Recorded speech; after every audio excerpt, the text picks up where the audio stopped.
Oh, it's time. Time to get radical. Viewer discretion is advised. Think of this concept. Time capsule. You know where you bury something, you put it in the ground, and then years later you dig it up? Okay? That's what we're going to do with the comment of the day. Because I'm probably not going to upload anything for 3 months. Okay? I'm playing it safe. I'm not going to upload anything new and anger the YouTube gods or whatnot. So I'm going to wait till those strikes go away, if they do. Okay, and there's a possibility, there's a chance that I might get a third one any time, any moment, any day. I could get a third one and the channel's all gone. Okay, I already did my goodbye upload over the weekend.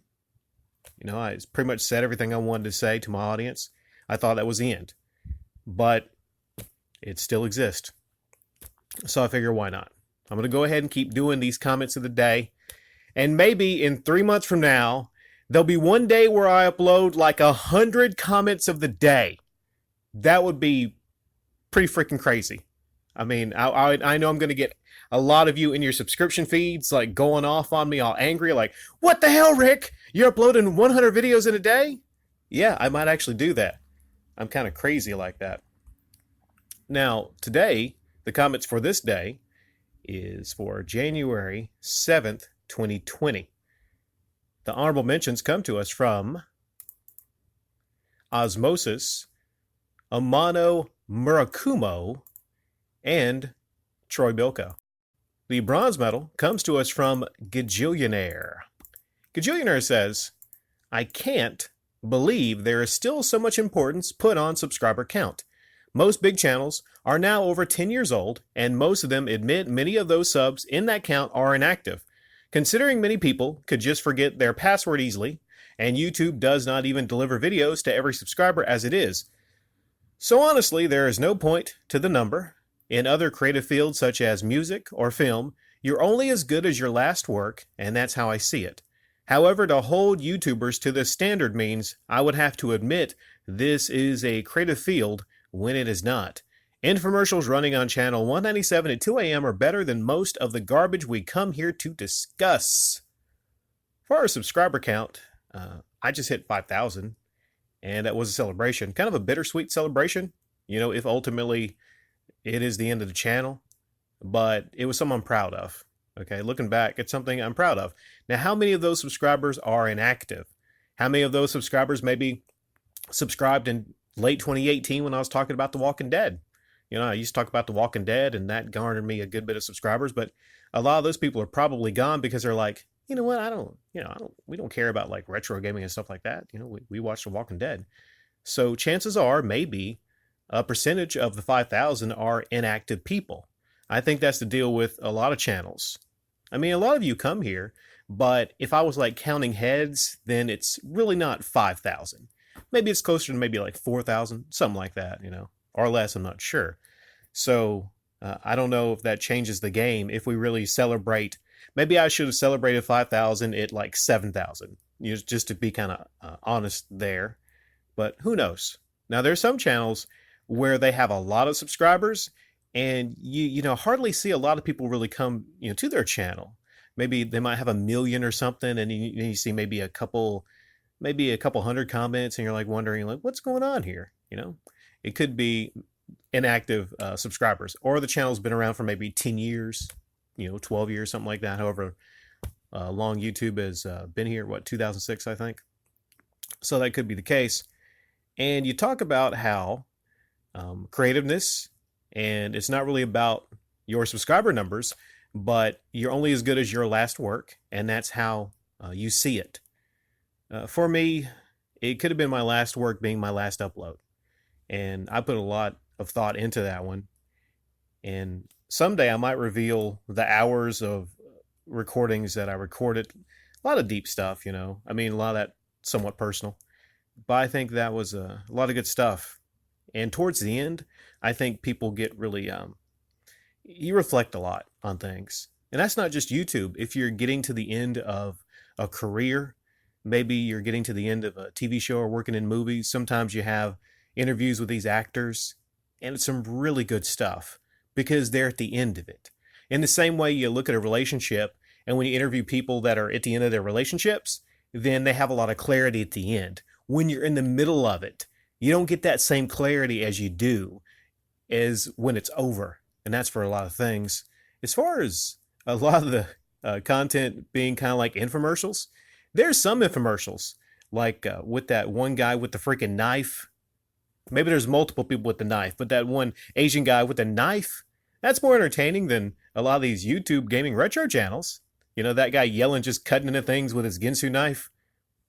I don't know. Maybe he could create that into a YouTube channel. Just cutting things with a Ginsu knife. Maybe going forward, if I need a new direction, maybe that's what I'll do. Just cutting the shit out of shit with a Ginsu knife. Thank you, Gajillionaire. The silver medal today comes to us from Martyville. I remember when the Wii first came out, and it was supposed to be the ultimate Nintendo system on which you could play all Nintendo games thanks to Virtual Console and GameCube backwards compatibility. The Virtual Console of the Wii was the shit. Genesis, NES, N64, NSES, and some other consoles I don't remember. I expected them at some point to fill the entire library. But no, they didn't. Worst thing is, during the transition to 3DS and Wii U, the Virtual Console had even less games. Backwards compatibility also isn't much of a selling point anymore. The Wii U failed as a HD Wii, and Nintendo even prevents games fans were asking for decades to be re-released or made region-free. I personally don't care about it, but many are begging! There'll be no begging here, Martyville. Begging for Mother 3 to be released outside Japan. It never happens. It's a shame, to be honest. Well, I never had a Wii, and I never had a Wii U. I had and loved the GameCube. You know, I don't have one anymore. Wink, wink. Sure would like to have a GameCube, though. As far as backwards compatibility, the GameCube had that Game Boy Advance adapter that you put on the bottom. Okay, that thing was pretty freaking awesome. It seemed like Nintendo, they was really big into backward compatibility. You know, that's one great thing I loved about Nintendo consoles is they seem to put a lot of, effort into making their consoles backwards compatibility. Okay, that's pro-consumer. These days, you got it digitally with the Xbox, really going in on backwards compatibility. I disagree with you how it's not that big of a deal. I think it is. A lot of people just don't want to buy the same games again for new consoles. Okay, one of the biggest shams there is the remastering of things. Okay? I just think it's excessive, especially the pricing on it. You're going to try to sell me a game that came out years ago at a higher resolution, and you're going to charge me double the fucking price just for better pixels, higher resolution? If they had an idea to actually make the new upcoming consoles to where they could play the older games but somehow make them look a lot better on the new consoles. I think there's a lot of people that would love that, and it's definitely pro-consumer. Now I can't speak to the Wii and the Wii U because I did not have those. The Virtual Console, I seem to remember them making it almost everything would come to that Virtual Console, and then that makes people want to collect virtually for the Virtual Console. If they were kind of honest and said, hey, probably not a ton is going to come out for this, that would have been better. I just seem to remember reading somewhere that, I forget where it was, that they were trying to bring almost everything to that Virtual Console. Well, the thing is, with a virtual system or a Virtual Console, if you have something like that come out, and I don't know if it still works perfectly, even though the Wii is offline, someone would have to let me know in the comment section down below. My apologies. I was thinking about going out to buy a Wii to reply to this comment, but it'd be nice if somebody, if I could get that somehow. I'm not going to beg for it, but if I could somehow get a Wii somehow. Now, the gold medal, who that comes to us from? That's going to come to us from Attack of the Pixels. I hate it when people call YouTubers their heroes. I think back to when we had wildfire in the woods around my house early last year. How the brave firefighters came from all the neighborhood counties and even the next state and fought the blazing acre of flames for 3 days straight, ultimately saving my house in the nick of time.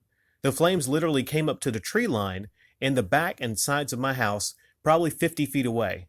Those men volunteered to do their jobs and wanted nothing in return, just some bottles of water if we had a few to spare.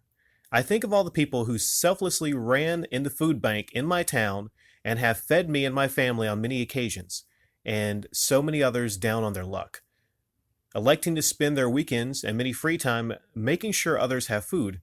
I think it's the EMTs who rushed to my house late one snowy Sunday night on the dangerous icy roads years back when my disabled mother had an episode with her heart, and they made sure she got to the hospital in time to ultimately prevent something bad. I think of the untold amount of teachers who barely make a living wage but do it anyway because they want to make the world a better place by teaching the next generation. I think of all the people who have served or are currently serving our country, either through law enforcement or in the armed services, both very dangerous and thankless jobs. I think of the countless doctors, surgeons, specialists, and dentists who come to my county every single summer to run the RAM, Remote Area Medicaid Service, most of whom have traveled from all over the country on their limited vacation days to offer their expensive services free of charge to help offer critical medical/dental care to literally thousands of people who don't otherwise have access to medical or dental care, often spending days in the sweltering heat under claustrophobic metal tents. I think of struggling single parents, mothers and fathers, and elderly grandparents in bad financial situations who work multiple jobs and sacrifice everything, even sleep, just to make sure their kids have the opportunities they will never have. I think of all the people who work in food kitchens and homeless shelters all over the country, making sure that people who don't have homes still have a hot meal in their stomach and a safe, warm place to sleep. These are the people I think about when the word hero comes to mind. I never think of people who sit on their ass and turn a camera on themselves to brag about their expensive toys, while guilting children and lonely people into giving them attention, praise, and free stuff. Real heroes are the people who don't have subscribers, or people complimenting them, giving them free money, or telling them how great they are. Real heroes sadly toil away every day, making sure the world is a better place. While everyone else worries about stupid, pointless stuff like materialism, celebrities, and things like shitty video game collections. You kind of put things in perspective there, Attack of the Pixels. A lot of people are proud of their collections of video games, what have you, and everything. And it's certainly cool. It's a nice thing. I have no problem with people and their video game collections. But if there's ever anything uttered, if anyone ever says in a comment section, "You are my hero because of your game collection," then I just take pause. That person should be corrected. Having a big game collection or having a lot of subscribers, that don't make you a hero. You're not a hero. I mean, people just toss that term around so casually. One person I would call a hero is the doctor who operated on me. I say last year, but it's now 2020. It was 2018. Near the middle of 2018, I was stubborn. I'm not going to recap the whole story, but I was stubborn. And that's the way I am. I don't like going to the hospital. I just don't like going to the hospital, never have. I was stubborn, and I had an appendicitis or whatever you call it. And my appendix was close to bursting. And they said I was lucky I made it there in time, and they had to do emergency surgery. I was able to see one family member, but not any other family members or friends. And I didn't even have my phone on me, so I wasn't even able to call people and update them, because I was in so much pain. And then they gave me all kind of stuff, the feel good stuff. They gave me the feel good stuff, and I was like kind of fading away. And I was fading away, going to sleep so they could perform the operation. And I don't think I'd ever been put to sleep before. Definitely not for an operation. I'd never been put to sleep before for an operation. And I was like holding the hand of the nurse. And I said, if I make it out of this, I want to talk to the person that operated on me. Well, I think I was kind of out of it after that. The doctor came in before, and then I couldn't really walk, but I made her go get him. And I shook his hand and told him he was a hero. Like he saved my life, And to him, happens every day. That's what he told me, is like, that's what we're here to do. I save lives every day. And he even didn't, I kept telling him he was a hero, but he didn't want to hear it. But to me, he was a hero. He saved my freaking life, And that's one radical Rick tip out there to people. Don't be stubborn. Don't be stubborn. I'm just kind of that stubborn type, you know? I didn't know what I was thinking, that I could walk off and, whatever was happening and everything. But I just hate hospitals. I always have. I just hate hospitals because I tell you what, hospitals remind me of how fragile we are as human beings. But like I said, hero is a term that people toss around very casually, okay? Thank you for the comment, Tagging Pixels. Thank everybody who commented today. Leave it in the comment section down below. What do you feel is a hero? And what passes the bar to you to become a hero in your eyes? Have a great one.